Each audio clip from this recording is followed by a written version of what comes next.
You've heard of the Metaverse, I'm assuming. It's been a buzzword on the tongues of many as of late. We have a brave new world before us and such an exciting future. But what is the Metaverse and what exactly does it have to do with you? Welcome to Calculated Chaos, where we do mini docs on the nostalgic, the noteworthy, and the nonsensical. Is it entirely random that the Metaverse appeared in 2021? Not really. During the pandemic, our lives went digital on so many levels by necessity. Work, shopping, even having a beer with friends transferred to Zoom conferences. Some felt we were halfway into a metaverse even before the Zuck revealed his plans to rebrand Facebook into Meta. An embodied internet where you're in the experience, not just looking at it. And we call this the Metaverse. Before I get all doom and gloom about all the things that could go wrong with the Metaverse, let's talk about what it is in its most base form. Most people call Metaverse a series of embryonic digital spaces such as Facebook's Horizon, Epic Games' Fortnite, and Roblox's digital space for gaming and game creation. Crypto geeks, myself being one of them, consider the blockchain-based digital world Decentraland a metaverse. It has virtual land that becomes your personal NFT if you're ready to spend $10,000, or approximately 3,000 mana. For the uninitiated, an NFT or non-fungible token is a unique unit of data stored on the digital ledger known as the blockchain.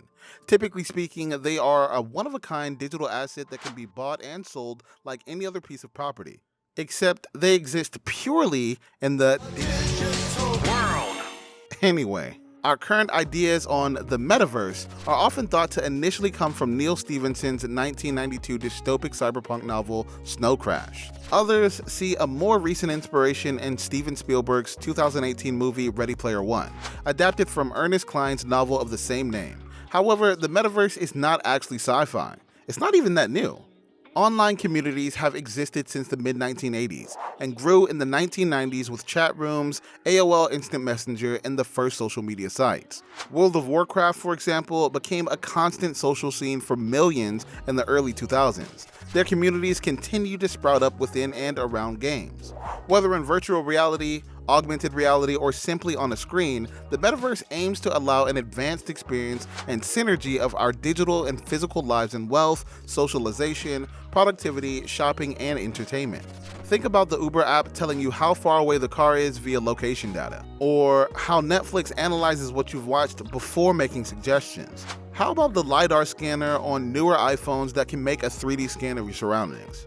It's all about Metaverse, an evolution of our current internet.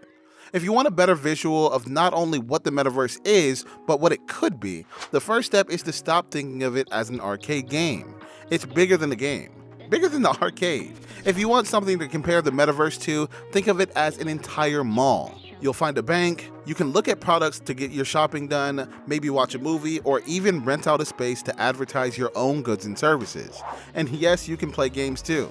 The Metaverse is a platform to house many of your hobbies and interests, and even jobs will be hosted there, especially customer service and educational ones. Of course, as technology progresses with respect to crisis and climate change forces us to reconsider how and where we work for the first time, many have shifted to living 24/7 online from their homes. So what? As hyper-introverts, some of us, mainly digital nomads, were acutely prepared for the long hours, days, and weeks inside and away from any form of face-to-face socializing. You'll get to decide when you want to be with other people, when you want to block someone from appearing in your space, or when you want to take a break and teleport to a private bubble to be alone. The COVID-19 pandemic only validated our decisions. I mean, it's what we were doing anyway. But back to the Metaverse. With the excitement of the next iteration of social engagement comes a few very valid fears as well. You see, there's a big difference between what most everyday individuals are hoping to have with the Metaverse and what many of the gigantic corporations planning to create it are aiming at. It's not about what the Metaverse is, but who creates each Metaverse. And I say each because there will be many, especially in the early stages before they cannibalize each other. The internet as we know it originated on the standards of freedom to access information and the freedom to post information. Those standards are the primary reason the internet has become universal, and why everybody got used to seeing this in their browsers. Will corporations make those kinds of decisions for Web 3.0?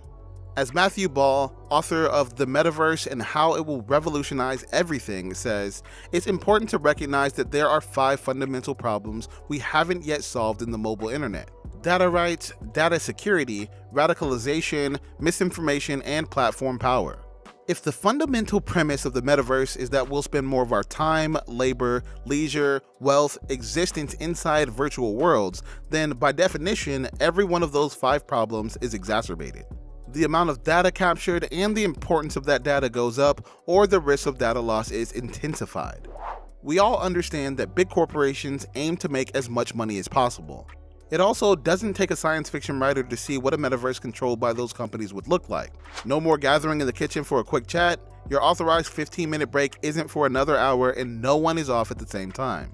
But we can still create our own metaverse that are decentralized and not controlled with solely an aim to profit. Partially, that's what Decentraland is, at least for now. With DeFi and cryptocurrency being a way to escape traced money transactions and add more privacy in our lives, metaverses based on DeFi technologies might be a peaceful island of privacy in the ocean full of corporation sharks. To sum it up, it's safe to say that the metaverse will never shift us to a world of the Matrix. As science fiction writer Ted Chiang, on whose work the 2016 movie Arrival was based on, said, "There's no way the metaverse is going to help with things like income inequality or food deserts, people who cannot buy groceries, disparities in access to healthcare. None of those things are things that you can deliver through the metaverse." But what do you think? Do you believe the metaverse is the bright future, or will it lead us to the dark dystopias that so many sci-fi writers have tried to warn us about? Will it totally change our world, or will it just be a passing trend like beepers or iPods? Let us know your thoughts in the comment section below. I hope you enjoyed today's video. Hit like if you did, and don't forget to subscribe to our channel so that you don't miss any more videos like this. As always, thanks for watching, and we'll see you in the next video.